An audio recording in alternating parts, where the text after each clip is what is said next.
So Porcelain Gun is a short film about a man called Dennis who is a hitman and becomes kind of fed up with his career. He's reached a dead end and decides he wants to take up pottery. It was inspired by a script that myself and Noah wrote about two hitmen hiding a body. So we took that as a basis and wrote sort of career burnout and gamification into that. And that's how we came up with the idea. We wanted to tackle themes of burnout and gamification in the gig economy in a comedic fashion. The three themes are closely linked in today's world, with apps such as Just Eat and Deliveroo combining gamification and the gig economy together. Dennis represents burnout in the workplace, but also kind of in freelance work, as they can be overworked by themselves. And then our other character, Eve, kind of represents how companies think of gamified apps and how it can increase productivity in their companies. Hi, I'm Patrick Wald and I play Dennis in Porcelain Gun. I'm Laura Murphy and I play Eve in Porcelain Gun. So Dennis is a hitman. He's kind of burnt out, he's a bit depressed and he kind of wants to change his career. Eve is Dennis's protege, but she wants to take over and wipe him out. Yeah, working with our four leads just really helped bring our characters from script to screen.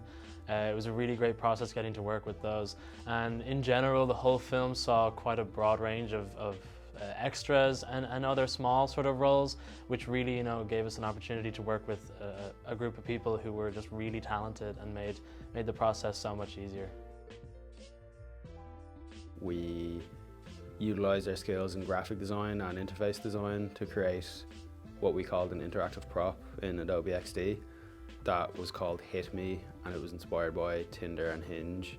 So its function was that a hitman could use it to find a new contract and match with them, and then they'd kill them.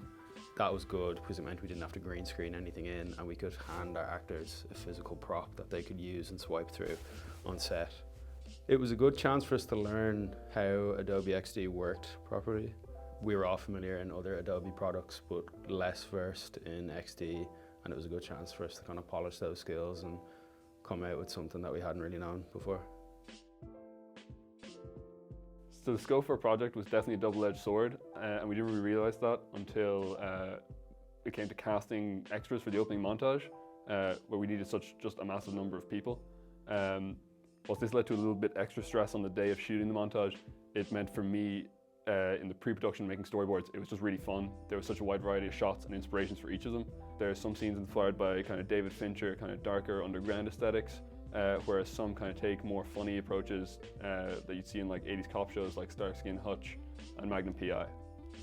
We had two main locations for filming. The first was Iron Street East Pottery Studio in Smithfield, where we spent the first 2 days, and then the third was spent in TBWA Bolt Studios in the Rathmines area. By working with the Dublin City Council Film Office, we were able to get permits to film in all these different alleys and locations we wanted around Smithfield and Rathmines, and that was very helpful in just kind of making a gritty mood to our film. So due to our budget with filming and just the general busyness of Dublin, it was a lot harder to film on these streets and locations, even with a permit, as we weren't able to block off pedestrian traffic and cars. Getting audio on all of these sets proved quite challenging, which then led to a number of days recording ADR, where we just had to sort of dub over and fully reconstruct areas. But using Logic Pro, we were really able to use a variety of effects and vocal chains that really helped sort of situate our dialogue replacement in the scenes they were filmed in.